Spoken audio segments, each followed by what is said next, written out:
Good day, collective. It's your girl, Sadie Rose, coming to you with today's word. Change is definitely here. You know, after winter must come spring. And that's the part I think that people forget about, y'all. I was talking about shattering illusions yesterday. It's been so dark for so long, y'all. These gatekeepers in various industries have kept it dark. They've kept the programming low frequency.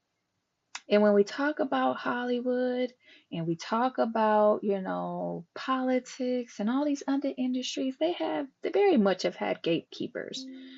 So, when people really wanted to take a risk and try for opportunity and follow their dreams, they found themselves getting all kinds of hurt and exploited and unalived in certain situations, which really discouraged a lot of talent, a lot of creativity, a lot of positive, high vibing folks from reaching their full potential and from sitting on the throne that was always theirs, and instead others being substituted and inheriting their throne because, the other person was taken out or their career ended. And especially when we're talking about Hollywood, you know what I'm saying? So, with all these changes now, I just want people to understand that taking risks, you can actually like move forward with, especially if you're a creative influencer or artist. The time is now, y'all. The gatekeepers are going down. And so you can take that risk and have the reward because the playing field is being leveled. The first shall be last, and the last shall be first. All praise to the Most High God. Today's word is no risk, no reward. Yeah, y'all. I mean, it's crazy because when I was young, I was in something called the Creative Arts Center. I grew up singing, dancing, acting, drawing. My Uncle King and my sister is an actress and writer, singer. I have been on sets with her. I saw what Hollywood was like because I would go with her to LA. And I saw behind the scenes at a very early age. My sister, who is amazingly talented and gifted in every regard, beautiful woman, was so mistreated. And she was one of those ones who refused to enter into a soul contract so she could be famous. She said no, and they blackballed her, but um, not before really hurting her in tremendous ways, and I witnessed it. And when I was in middle school, I had the choice. Could I, take a risk and enter the creative world as a singer and dancer, as an actress? Or could I be, follow my dreams of being a spiritual leader or a lawyer as a kid?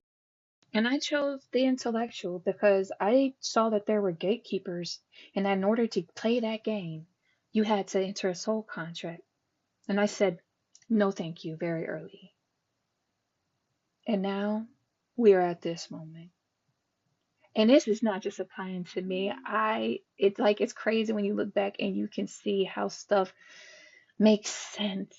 And I'm so happy that these gatekeepers are now getting called out. It's not just Diddy, it's L.A. Reid and Clive Davis, to say a few, right?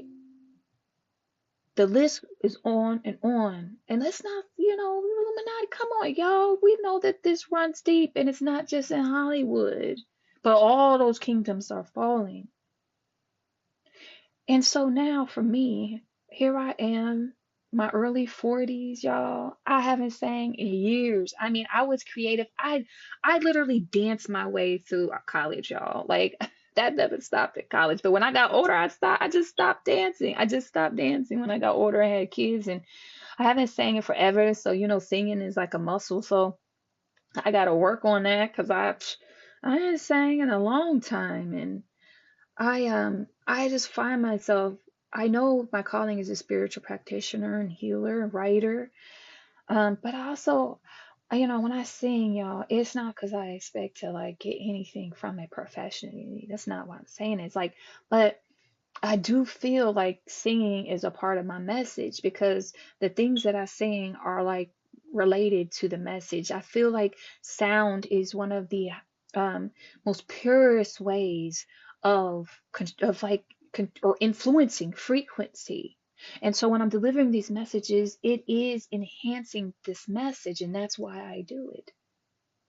And I feel like a lot of times people get held up when it comes to risk, right? Like right now, I do want to move toward entrepreneurship. Am I going to quit my day job anytime soon? No. But I am moving, taking aligned action and steps to being an entrepreneur. And it's risky. All of it's risky. When I think about one day I'm going to be a full-time entrepreneur, writing my books, doing Reiki healing, being a real estate broker, doing all of these things, it's scary and it's risky, but I'm willing to take the chance. I'm willing to to take the risk. I've never been shy about taking risk, y'all, unless it was one point in my life that did happen. But like, I went to Culver High School away from my parents. I left home when I was 13. I went to law school with a toddler and pregnant. Mega risk, y'all.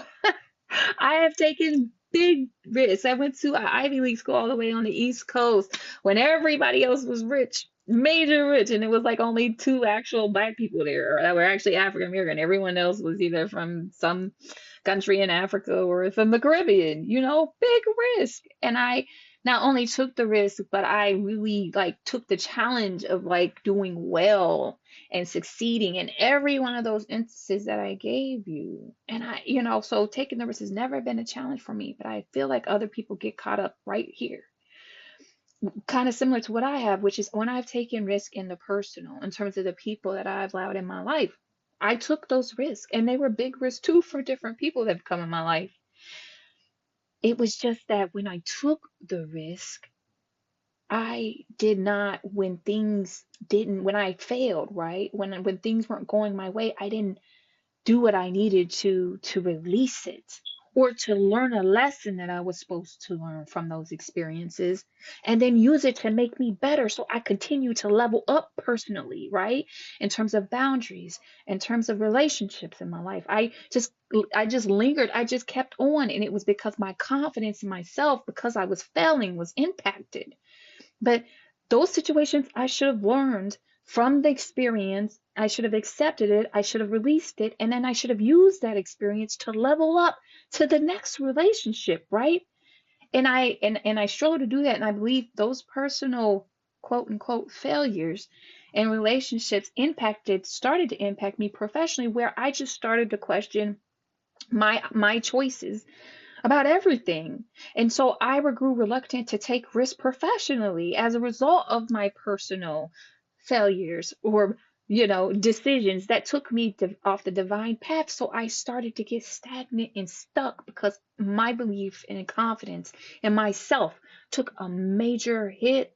And that's the one time in my life, in the last 10 years, that had happened. And I still have done really transformative, amazing things in this process of time. God has worked through me the entire time. But I definitely got taken off the right path, really where I was supposed to go.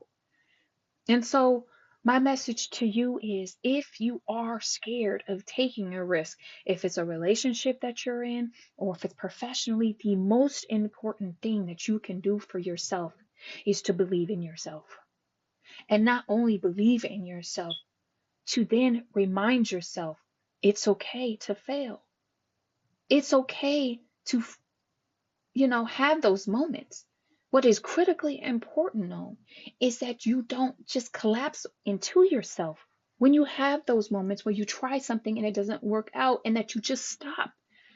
No, learn from the experience. If you want to keep going with it, go with it. But if you know that that's not the right thing, get what you can learn from it and use it to level up, but don't let it stop you from achieving your dreams and being the best version